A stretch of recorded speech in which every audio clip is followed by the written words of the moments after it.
उद्धव ठाकरे के वजीर आला ओहदे से इस्तीफे के बाद आज से शुरू होगी नई सरकार बनाने की कवायद। राज्यपाल से मिलकर सरकार बनाने का दावा पेश कर सकते हैं देवेंद्र फडणवीस। बीजेपी एमएलए से होटल में की मुलाकात, बोले आज सब पता चल जाएगा।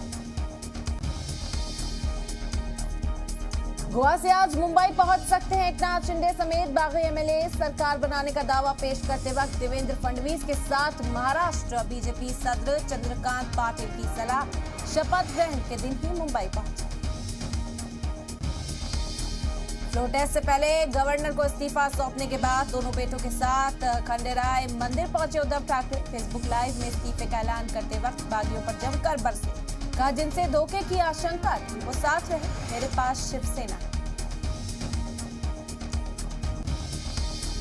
उद्धव ठाकरे के वजीर आला ओहदे से इस्तीफे के बाद वार पलटवार जारी। संजय राउत ने ट्वीट कर कहा अग्नि परीक्षा की घड़ी है, ये दिन भी निकल जाएंगे। बीजेपी विधायक बोले महाराष्ट्र का श्राप दूर हो गया, 2 से 3 दिन में बनाएंगे सरकार। उदयपुर में तीसरे दिन भी जारी रहेगा कर्फ्यू। कन्हैयालाल के हत्यारों से दूसरे दिन भी एनआईए करेगी पूछताछ। कन्हैया के खानदान से मिलने जाएंगे सीएम अशोक गहलोत।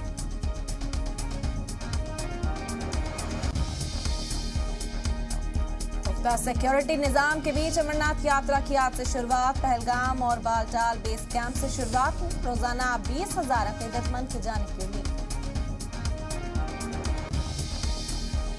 ममता के जिहाद वाले बयान पर सियासत तेज। बीजेपी नेता शुभेंदु अधिकारी ने सरकार को बर्खास्त करने की मांग की। राज्यपाल जगदीप धनखड़ भी बयान दुर्भाग्यपूर्ण बताया।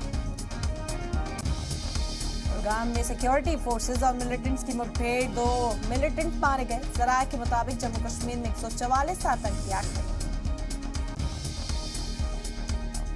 मैड्रिड में नेटो देशों के शिखर सम्मेलन का आज आखिरी दिन। स्वीडन और फिनलैंड को आज मिलेगी सदस्यता। यूक्रेन के सदर जेलेंस्की वीडियो कॉन्फ्रेंसिंग के जरिए शामिल हुए। कहा रूस नई दुनिया का तानाशाह बनना चाहता है।